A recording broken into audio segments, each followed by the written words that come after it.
بسم الله الرحمن الرحيم الحمد لله رب العالمين والعاقبة المتقين والصلاة والسلام على رسوله الأنبياء والمرسلين وعلى آله وأصحابه أجمعين أما بعد. So we've come to the almost halfway through the book, where Imam Haddad now goes over chapter 15, where he covers the conduct in masajid, in mosques. So he says, now you must stay for prolonged periods in the mosque with the intention of withdrawal, i'tikaf, for mosques are the houses of God and the places most beloved to Him.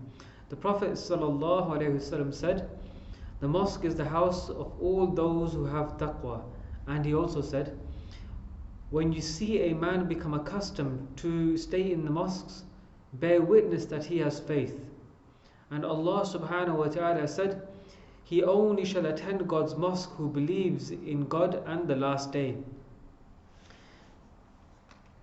And the Prophet ﷺ included among the 7 whom God will shade under His throne on the day when no shade shall exist save His, a man whose heart remained attached to the mosque from the moment he left it until his return. Few points here that we should consider. Number one, we know that the masjid is a place of worship. It is a place where we worship Allah subhanahu wa ta'ala. It's a place of obedience. It is a place where we submit to Allah subhanahu wa ta'ala, the will of Allah. In saying that, he says that when you come to the masjid, there are certain etiquettes, there are certain things to be considerate of. And whilst there is a plethora of ahadith in regards to how we conduct ourselves inside the masjid, for example,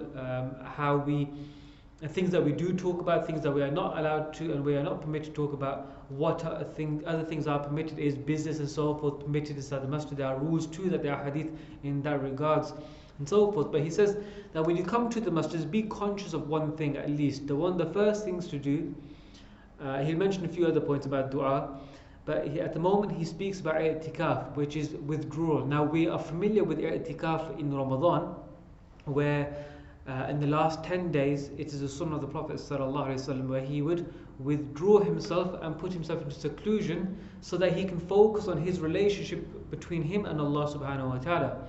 And that's the essence of i'tikaf in the month of Ramadan. Now, along with that, according to most scholars or many scholars, you can do what is considered a nafil i'tikaf, which means it's optional. So whenever you come to the masjid, any time or any night throughout the year, for however long you are inside the masjid, you can make an intention of doing i'tikaf, even if it be only a person passing through the masjid from one entrance to the other, and a person is rewarded, and Allah knows best. But nevertheless, he is of the opinion that a person can do nafil i'tikaf, and one should do so. Of course, that brings you to be in a mindset that, look, I'm in this masjid, I'm in the mosque, so that I can withdraw myself from the worldly matters and concentrate on the connection and the relationship between me and Allah subhanahu wa ta'ala. So he says after a few hadith, he says one of them, that the mosque is the house of all those who have taqwa, and he also mentions that those people who stay inside the masjid, they are the ones who have faith, and they're the ones who have iman. And he brings a verse of the Quran similar to it. And he also reminds of another hadith, a very important hadith, where on the day of judgment, where there will be no shade given to any person whatsoever, and there will only be the shade that is provided by Allah subhanahu wa ta'ala. And there are 7 people who will be considered to be given this shade. And one of those people is that person who longs to be inside the masjid, whose heart is always connected and remains attached to the masjid from the moment he leaves the masjid to the moment he returns. So of course this person is a frequent user of the masjid, and whenever he leaves the masjid, his heart's always attached to it. He's longing and he's thinking about, when will I go back to the masjid soon again. May Allah make us amongst those people who will be given the shade on that day where there is no shade. Ameen. And we know in other hadith as well that the Prophet ﷺ said that Habbul Bilad, that the most beloved place in the sight of Allah is the masajid, and the most detested place in the sight of Allah is the marketplaces. It doesn't mean that it's haram to go to the marketplace, but there's a lot more fitna in a marketplace and so forth. Nevertheless, Imam Haddad goes on to say, you must, when sitting in a mosque, have good manners and respect, and refrain from unnecessary, not to mention prohibited talk. So anything which is unnecessary or prohibited, stay away from. And consider how you are carrying yourself forward inside the masjid, meaning that be there with manners, good manners and respect. Remember, you're not the only one using the masjid, you're not the only user of the masjid. There are plenty of people around you. If there's not even plenty, there's at least one other person probably inside the masjid that's also using the facilities. So be considerate and do not disturb anyone, do not be disrespectful to anyone, do not hurt the feelings of another person. If you feel like talking about something worldly, go out of the mosque. And this is due to the sanctity of the masjid. The masjid isn't really a place to talk about worldly affairs. I mean, it's something that has no benefit whatsoever. Of course, ask someone, how are you, how's your family, how's your health and everything else. That's something that you would find even the Sahaba and the Prophet would do. They would inquire about one another and make sure everyone's okay.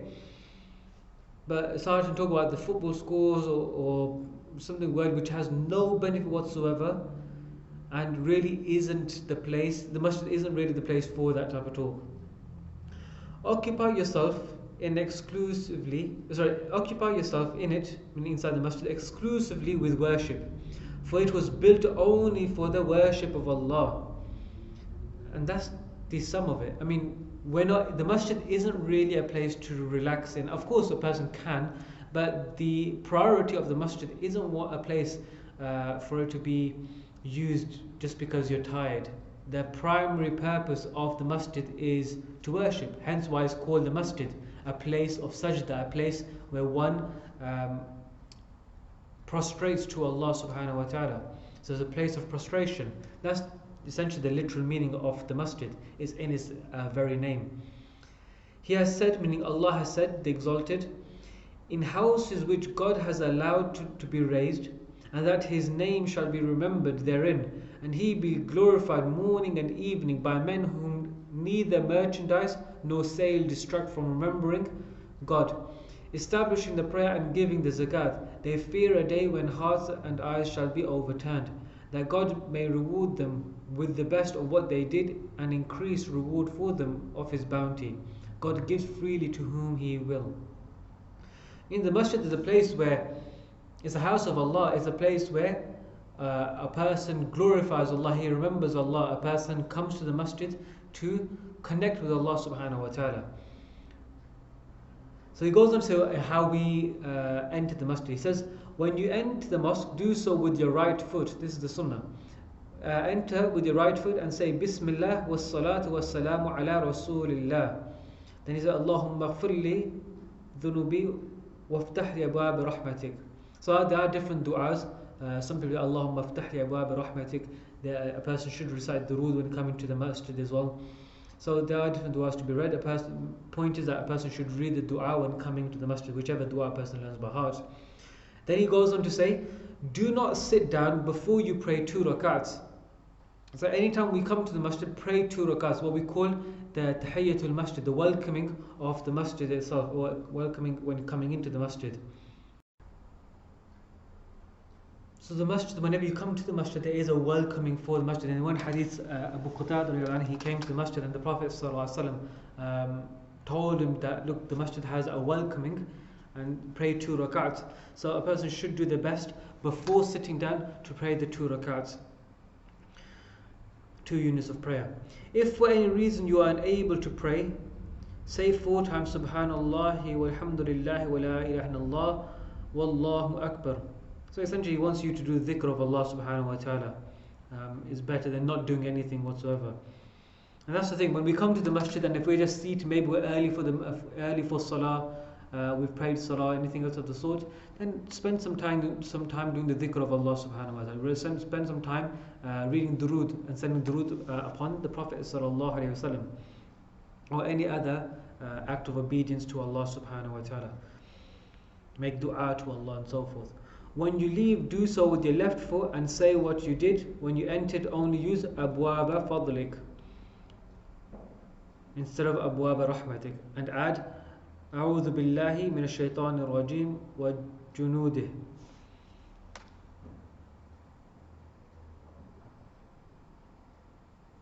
God's protection against Satan. Sorry. When you hear the call to prayer, repeat what the mu'adhin says until he says Hayya ala salah and Hayya ala al falah, when you should say La hawla wa la quwwata illa billah. So in the hadith we learn that when somebody gives the adhan and you hear the adhan, then you should repeat similarly to the adhan. So when the mu'adhin, the person calling out the adhan, says Allahu Akbar, then you repeat by saying Allahu Akbar. But it's only when it comes to saying Hayya ala salah and Hayya ala falah that you say La hawla wa la quwwata illa billah. And he goes on to say, when he says, the mu'adhin, the caller of the adhan, as-salatu khayrun min an-nawm, this is only said in the Fajr adhan. Then say Sadaqta wa bararta. When the call is finished, bless the Prophet sallallahu alaihi wasallam. Send salutations, durood upon the Prophet sallallahu alaihi wasallam, and then read the dua.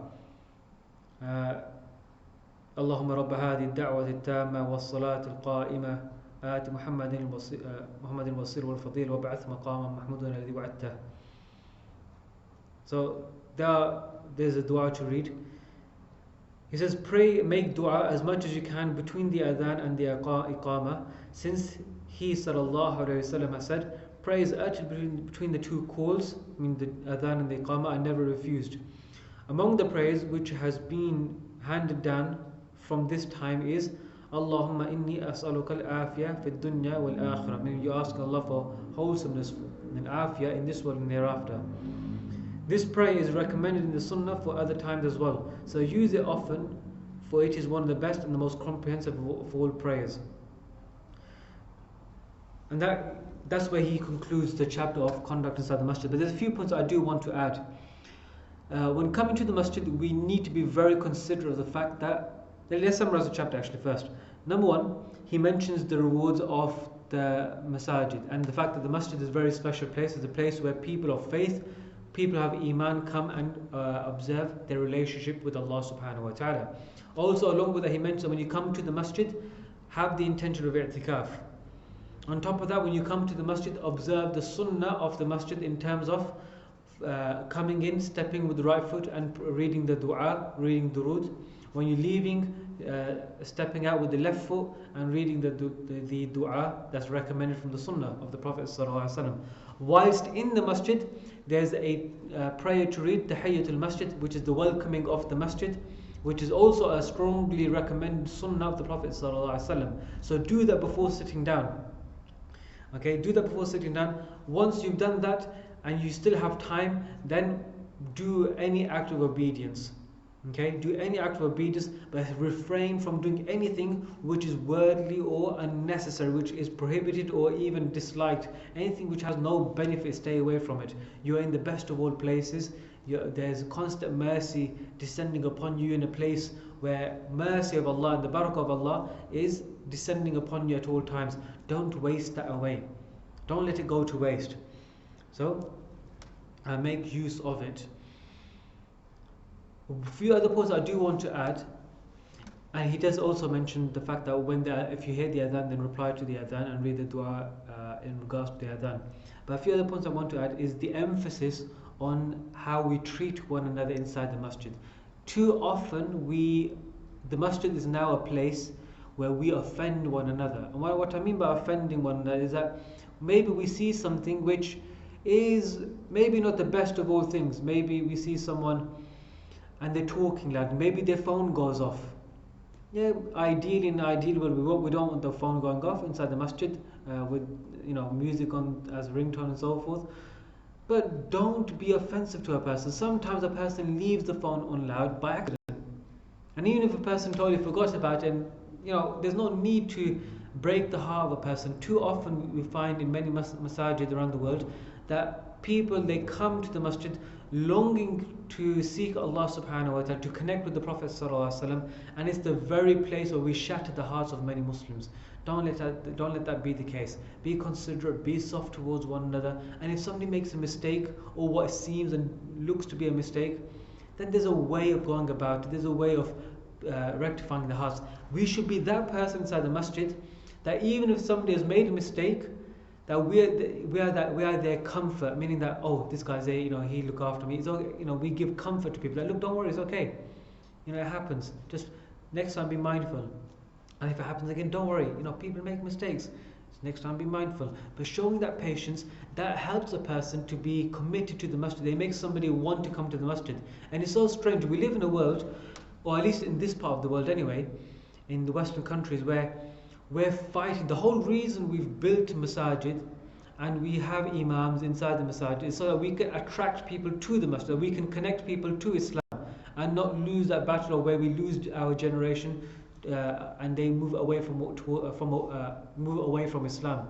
Yet, when you go to any other social activity inside the community, right, and there's someone having a bad day, people will be there to comfort them. But inside the masjid, for some reason, is the place where we break people's heart. Let that not be the case. And this is not the case with all masjids. Many masjids I've gone to, and alhamdulillah, you go there and you feel like you're part of a family. There are people there that you look after. There are people that look out for you, the people that have your best interest at heart, and then you want to come back to the masjid. And that's how we should be. That our action should be such that a person wants to come back to the masjid. They aspire to be like you, a man of the masjid. So there's many other things that a person could say, but we'll suffice upon this, inshallah. Actually, another point: children and women come to the masjid. It should be open for all, inshallah. But that's an issue of itself. Jazakumullah khair.